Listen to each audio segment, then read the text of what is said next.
Welcome to this special edition of our In the Know podcast series. I'm Kristen Perry, tax principal in our financial services practice group, and joining me today is Ryan King, senior manager in our financial services practice group. Hey, Kristen, happy to be here today. Great, thanks for joining us.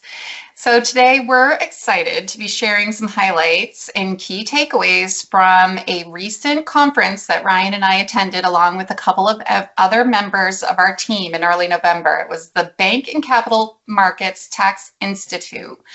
Ryan, you and I have had the pleasure of attending this conference a few times now. Could you share with our listeners what this conference is? Yeah, absolutely. It's a kind of one-of-a-kind conference, if you will, focused specifically on tax issues, ideas, thought leadership in the financial institution industry. So every year it's primarily composed of CPAs, CFOs, tax directors of financial institutions really of all sizes, public accounting firms, and other leaders in the industry. We get a great update from Capitol Hill every year. So everything is right up our alley. These aren't my words. These were words from actually one of the keynote speakers that this event was described as the Super Bowl of bank tax knowledge. So it really is a pleasure to go every year. Yes, I agree. It's my favorite conference. It's really one that's just so specific to what we need to know every year. And we love getting the information and bringing it back and sharing it with everybody. So what session was the most memorable to you from the conference? So I think my favorite session was the keynote speaker on day 3. So we had former IRS Commissioner Chuck Rettig, who spoke to the group. Former commissioner presided over the IRS from 2018 to 2022, which obviously included the pandemic time. So keep in mind, while we were down there at this conference, we were in a government shutdown. So disruption was very much on everyone's minds. The staffing at the IRS, what's going on.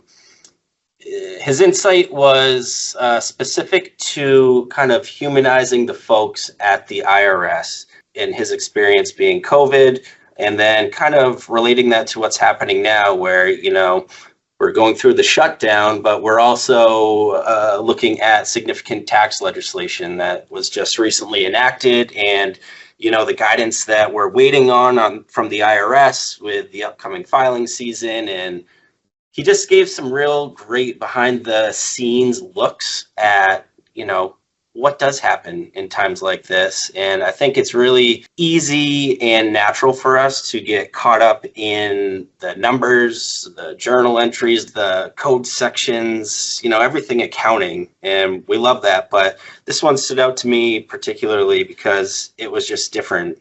The stories were incredible and you could just feel his presence there. So that was probably the most memorable one to me. There was plenty of technical talk there, but not so much in this session, which was great. How about you, Kristen? What was your most memorable session?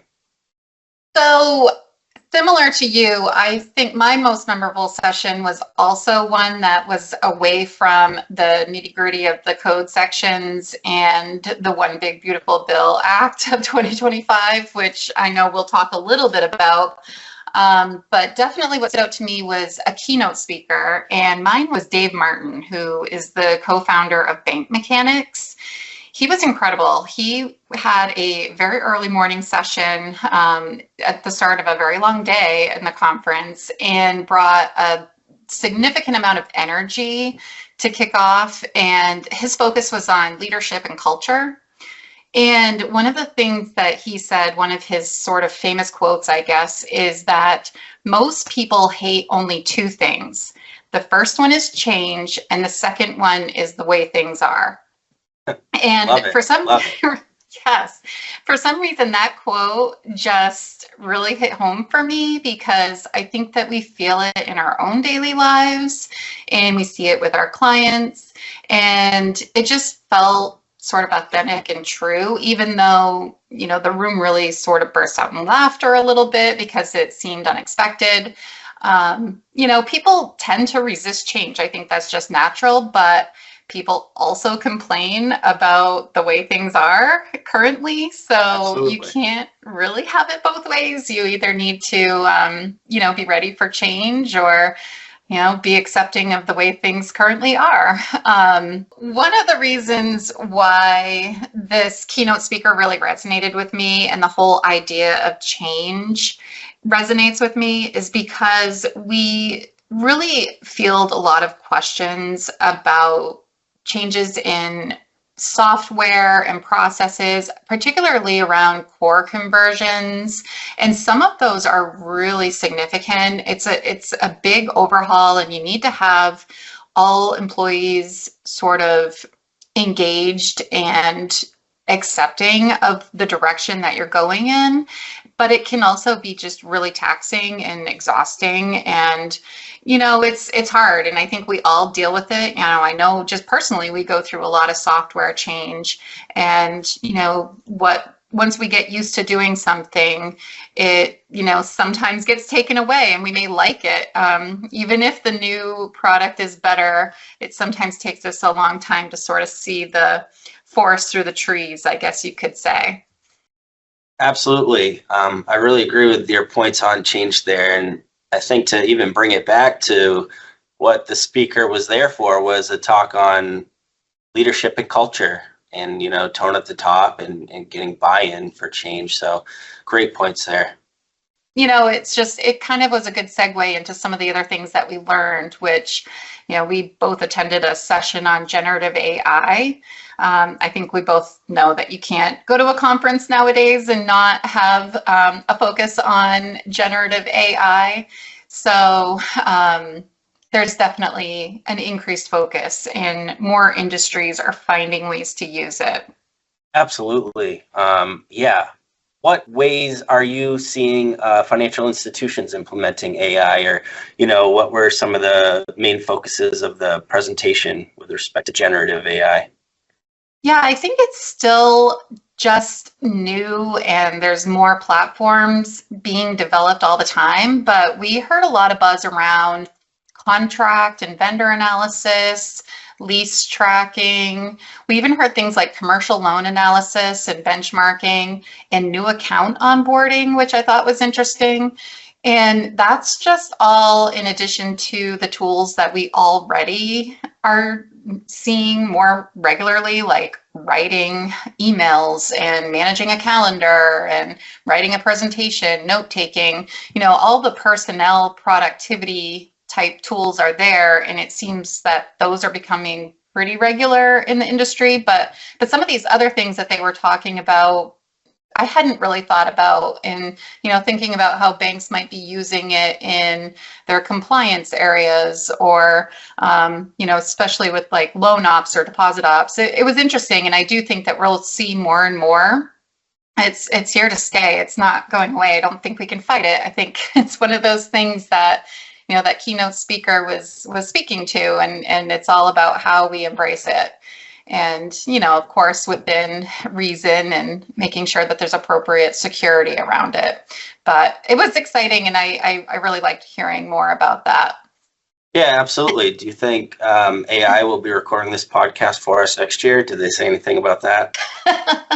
They did not. They did not. Okay. But that would be nice. Yeah. So Ryan, with the One Big Beautiful Bill Act this year, which as we now are referring to it as the OB3, we've heard a lot of technical updates, and I'm just wondering, was there anything that was talked about at the conference that might present some tax savings as we move forward? Yeah, of course. So one of the probably more well-attended breakout sessions that I participated in was focused on transferable tax credits, specifically the renewable energy credits. There was a lot of talk of that, and actually a lot of change there with OB3 and really the shortening of the runway for these credits. I know that there's different deadlines for when projects need to be started, some by the end of the calendar year, some at some point next year. So The session that I attended was really specific to, getting into the nitty gritty of what credits will still be available beyond this calendar year, and, who are they for, and why would these be a good opportunity? And it really was an area to, think of some of our own clients and, some of the inquiries that we've fielded and, who do we have that can take advantage of opportunities like this? So hearing from experts in this field on what they were seeing was tremendous. And, one of those things that really gets you thinking. So I know that in the past, most institutions would get involved with tax credits by investing in a typical partnership structure. But I think one thing that we're learning more about is the transferable tax credits. Why would an institution want to go in the direction of purchasing a credit instead of entering into the typical partnership flip type deal? Yeah, absolutely. And that's exactly what this presentation was on. So at a high level, purchasing these credits is simpler or cleaner, I guess, if you will. There's no equity relationship. There are no waiting for K1s for filing your tax returns. There are no K1s at all involved. And, not to oversimplify, but what you're purchasing up front instead of relying on projections from a developer.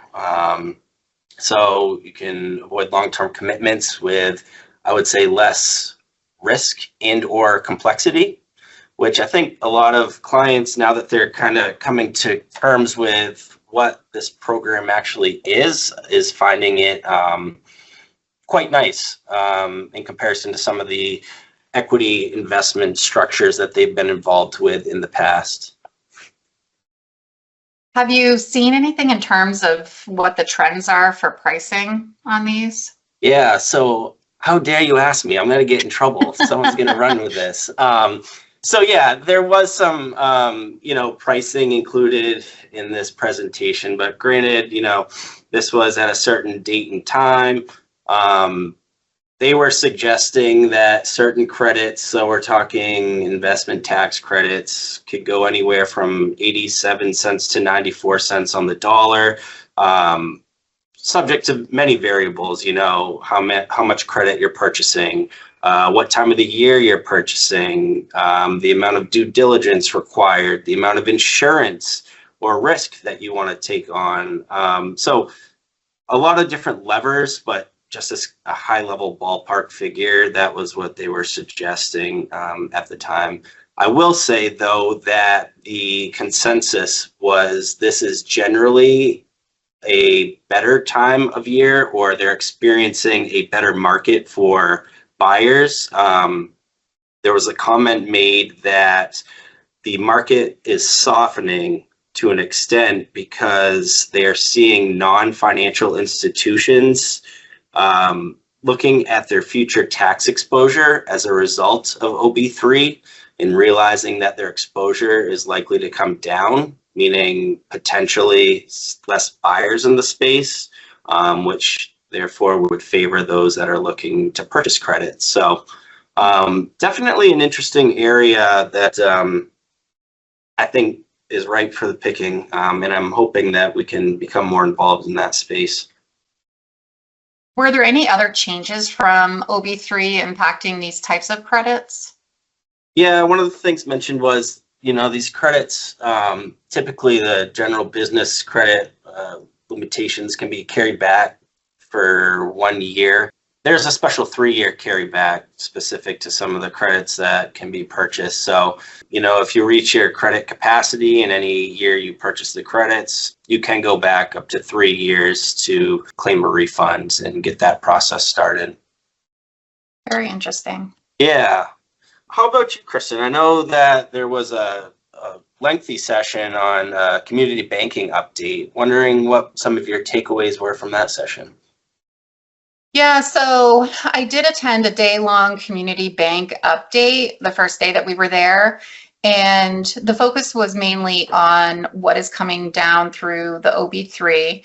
And one of the focuses was the new agricultural lending incentives. They really dug into sort of the unknowns of that. And reading the room, there was a lot of questions around how to identify loans that qualify. And so basically what this is the OB3 introduced Section 139L, which is a 25% interest exemption to lenders on loans that are secured by what's called rural agricultural real estate. And these are for loans that are originated after July 4th, 2025, which was when the bill was signed into law. But the focus is not really on the rural part of the definition, which is interesting. It's really the agricultural loans. So I think initially most institutions or lenders may look at this and think that they might not qualify because of location and not being in a rural area. But it's really the agricultural loan is what's significant here. And that could be both agriculture or aquaculture, so thinking of both farming and fishery type industries. So we previously actually published an article discussing this in depth, so we will link that to the podcast just in case any listeners are interested in more details about the qualifications. But I think what's interesting here is that there were a lot of questions that still need guidance. So some of those are, what about cross-collateralization? So this is agricultural real estate, but what if the loan actually is to purchase farm equipment, but it's secured by the real estate? What does substantially used by agricultural activities mean in the definition? How should lenders certify the use of the land? Is that up to the lender to do, or is that up to the borrower? There's just so many questions, and there's no answers to any of these at this point. And this is going to take some guidance. And as we already talked about, the IRS, was part of the government shutdown. And so a lot of the guidance that we would anticipate coming through in the fourth quarter ahead of the new year and ahead of the tax compliance season, we're really just not going to get. It's going to be delayed. So that leaves lenders faced with the need to make business decisions on these types of activities without real guidance.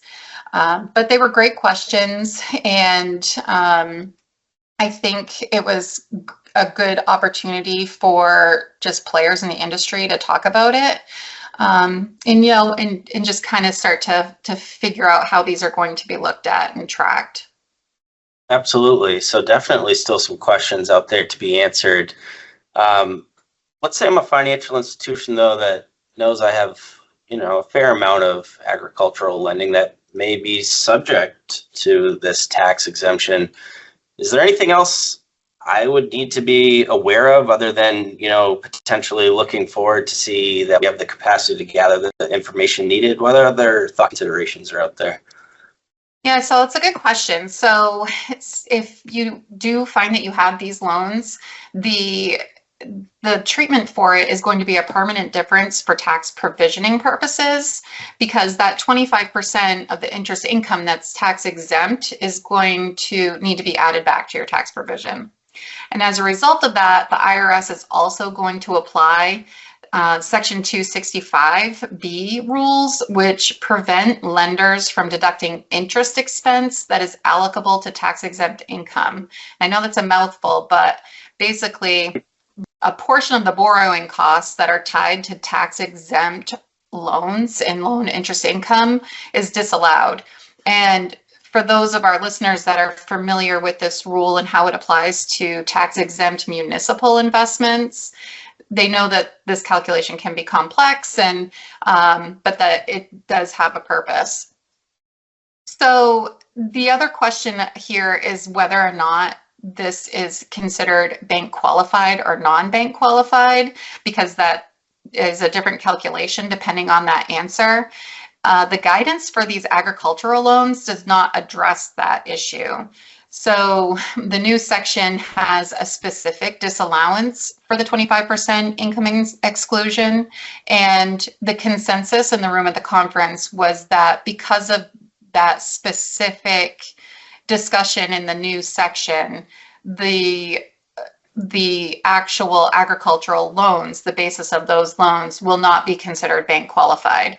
So there's some tricky math involved, but that's how it's really going to come through in the tax provisioning. So switching gears a little bit, Ryan, I believe you attended a session covering some M&A discussion. So just briefly, was there any interesting developments or trends in M&A that our listeners might be interested in hearing about? Yeah, real high level, I think the consensus there was that M&A transactions are continuing to accelerate, particularly in the community bank space. Just to put some numbers to this, there were 52 deals announced in Q3 of 2025, which was the most since late 2021, Q4 of 2021.